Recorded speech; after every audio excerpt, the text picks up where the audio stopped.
Hello everyone, good morning and welcome back to Sports Today. We bring you this video segment every single morning to help you catch up with things that you might have missed out on whilst you were catching up on some rest, because whilst you and I need sleep, world of sport doesn't really sleep. There's always something or the other going on, but worry not, we're here to help you catch up with things. And let's start up with something that is, well, making a little bit of news.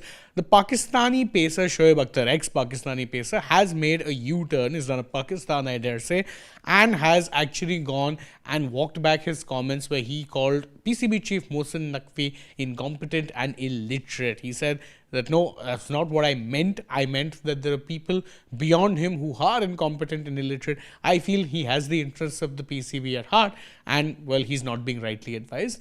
No surprise really to see a U-turn, considering it was that harsh that it was the things he said. But however, one other person who has been a little bit harsh, Naqvi himself. Apparently, he told the team that he was not happy with the fact that they performed poorly during the 61-run loss versus India. I'm trying to understand what exactly they could have done different, but maybe Mr. Naqvi has those answers. But what India did well was focus on the task and ensure that they cut out the noise. And in fact, in a video released by the BCCI, you could hear skipper Suryakumar Yadav advising his players not to sledge any of the Pakistani players in a bid to fire them up, because he added that we'll win this game with good skills, which is, well, an interesting way of looking at it, because again, if they had started going into sledging, it would have perhaps become as ugly as what matches during the Asia Cup had begun. There are two interesting matches to look out for today, by the way, in the T20 World Cup.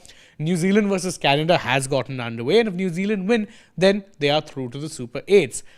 But the one match which everyone will be keeping an eye out on, Ireland versus Zimbabwe. Why? Because if Zimbabwe win, then Australia are out of the T20 World Cup in the group stages itself. A pretty poor thing, considering they are one of the so-called big three nations, and you'd expect that at the very least they make it into the Super 8s.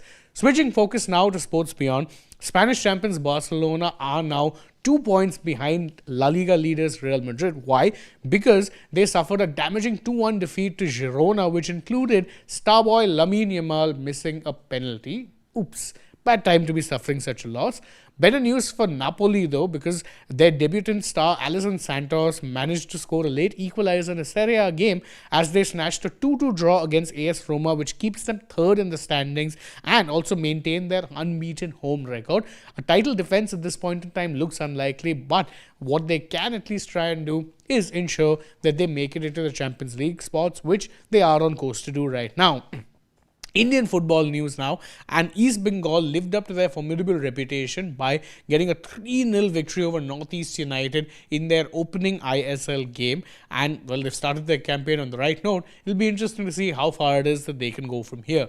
Couple more bits of news before we wrap things up. Yannick Sinner made a victorious return to tennis in his first match since the Australian Open, when he won a match over Thomas Machak in the opening round of the Qatar Open. Now, Qatar, of course, is one of the ATP Masters tournaments, so it'll be interesting to see how Sinner does here, because again, the next Grand Slam is still a few months away, the French Open, and he will, of course, want to ensure that he's in winning momentum prior to that event.